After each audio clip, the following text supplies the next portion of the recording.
Buff Super Monos and the Nitro Moto450s are up next. Mark Laws to pole. Here's Steve. Number 5, Mark Laws' pole position for the Buff Super Mono and Moto450 race. Number 100, Connor Tagg. He'll be feeling pretty confident after his Michelin GP2 win. But obviously, Will Hodgson will also be up there trying to keep up with Mark Laws. Don't forget about Ben Gautry and don't forget about Danny Murphy and all of those other Super Mono machines.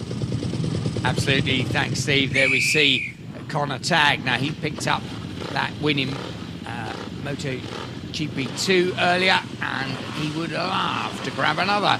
There, Sid marches off for the red flag. Watch those lights up there. They will go red, they will go out, and then it's the blast down towards Hatchett's hairpin for the entire field. And Will Hodgson, another stonking start. And Connor Tagg, that's well done as well. He's very quick at getting off the line, is Connor Tagg. Mark Laws, though, using the power of that big old beamer to get himself up into second on that number 5 leading Super Mono. Yeah, I wonder if he's learnt from the first race as to what these guys around him are going to do. He doesn't want to get himself in any more than a 2 Aprilia sandwich, let alone 4, because just behind him at the moment is Ben Gautry nipping at his heels.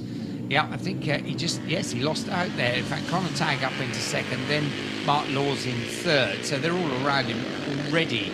And there's no peace of Mark Laws. But I have to say, not just watching his body language on the bike in the earlier race, but also when you interviewed him afterwards, I think Mark Laws is absolutely loving this. He's been a champion a number of times in Super Mono, and I've seen him race in a number of Super Mono races where he's out there on his own with nobody for company, and I think he's absolutely loving all these guys giving him something to do. Absolutely, I think that oh, blimey, and I'm not sure like that, it almost T-boned into Hatchett's hairpin.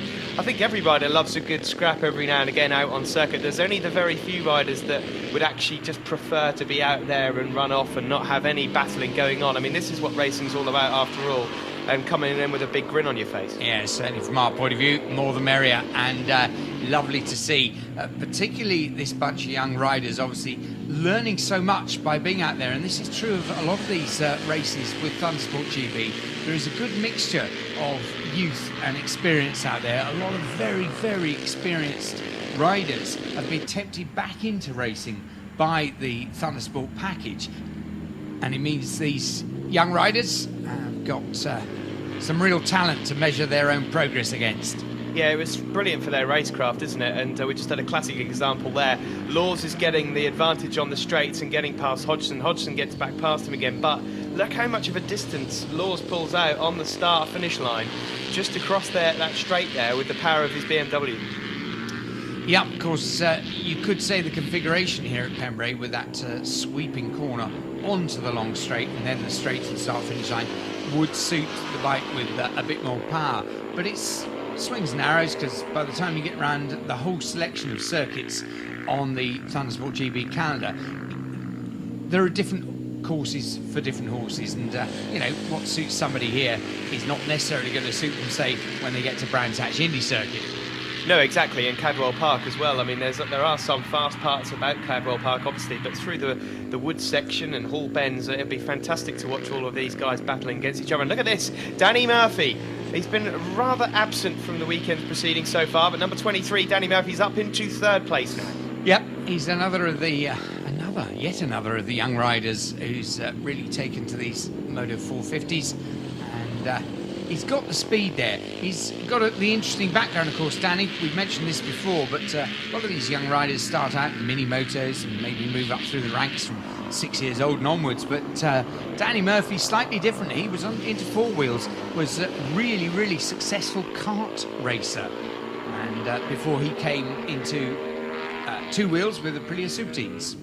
Yeah, I think his dad soon put a kibosh on that, though, because I mean, the kart racing is incredibly expensive. Not that this isn't, of course, but Danny wanted to go on have a go on 2 wheels, and he's not looked back. And he's certainly a very talented rider, of course. And he's looking. Oh, he's having a few battles there with his mates. Look at these 3 just tripping each other up there.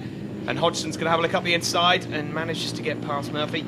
Here's Mark Laws just seizing the opportunity to pull away from all this infighting. He says, I've had enough of this, I need to get out front and have a bit of a rest. Here he comes.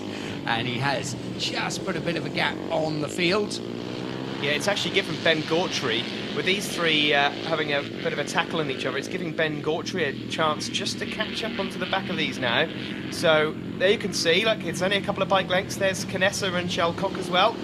Yeah, it's good to see Phil Canessa. Well, frankly, good to see him still on board. He had a DNF in the earlier race, and he's well capable of running at the front of these as well. And this is a better race for him this time. It is, yeah. Phil is he's a good rider. He's just got to stop the binning, hasn't he? He does. He's a winner or bin it sort of merchant, is Phil. He won't mind me saying so. And if there was an award for Crasher of the Year last year, I think he'd have probably won it. There's Will Hodgson just tucking it. That's as close as you like, just inside Danny Murphy there. They've been swapping those positions lap after lap. It's a great little battle, this. It's hard to tear your attention away from it. And all the time there we see Phil Canessa, who's having that great battle further back there. Looks like Jonathan Good. That is Jonathan Good there, just in behind, or just ahead of Phil Canessa, actually, on the second of the Super Monos, number 57. That's a Yamaha 686.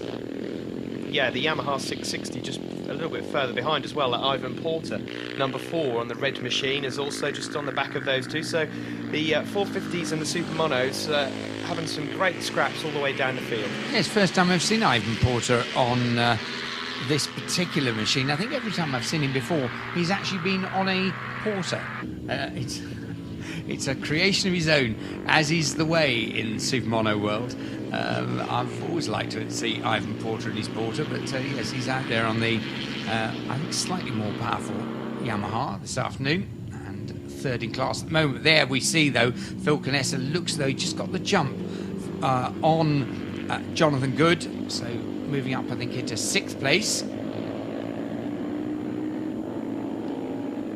Leader still is Mark Laws. There he is, and just managing to stretch it. Fastest lap of the race at the moment to him. Connor Tagg, much as he did earlier on, once he gets away from the infighting, Connor seems to find just that extra drag of speed, and you can see how he's broken the toe to his mates behind, and he's starting to eye Mark Laws. I just think he's going to run out of race. There's just not enough time left, surely, for Connor Tagg to nick the lead.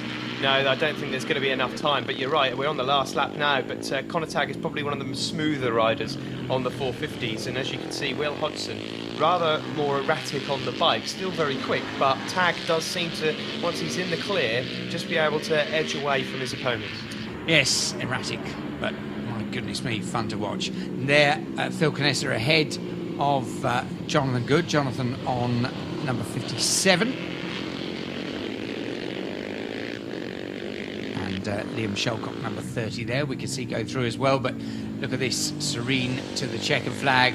As we mentioned earlier, a couple of years ago, the European Super Mono champion, and Mark Laws well on his way to pick up his second win of the day, and a win of very different character. He hasn't had quite so much work to do in this race, not so much of a challenge from the Moto450s, so Mark Laws takes the flag, and Connor Tagg picks up a good second. But, well, Mark Laws still knows he's been in a bun fight, and he's very pleased with that one. There, Connor Tagg slowing down at Hatchett's number 100, picking up that second place, and it's Will Hodgson across the line in third. Now, Super Mono results with Jonathan Good picking up second after, of course, the overall winner, Mark Laws, and Ivan Porter finishing third ahead of Michael Burge, Ari Lane and Mark Jarvis. But there's Connor Tagg, Will Hodgson and Ben Gautry, the 1, 2, 3 in the Nitro Moto450s. And their confirmation of the result, Connor Tagg, the winner from Will Hodgson, Ben Gautry. Danny Murphy was 4th ahead of Phil Canessa, and Liam Shelcock finished in 6th. It's a much better weekend than at Mallory. I just hope to finish the whole season like it. And obviously Mark's quite difficult to catch. Yeah, he's very difficult to catch, actually. Anyone to thank? Burnett, Myra, Ian, Dave, Manxton, Dunlop, and my mum and dad and PP Construction. No worries, we'll move on to Mark Laws now. Mark, another win for you, so that's 3 out of 3 this weekend. Looking for the same again at the next round, no doubt. Yeah, Snetterton's our home circuit, and I've been known as a bit of a specialist around there, so I think these lot have got their work cut out there. So. Well, I mean, they've all obviously been to Snetterton before, but obviously it's your neck of the woods as well, so maybe we could see a good bus stop at the front. Yeah, should be good, yeah.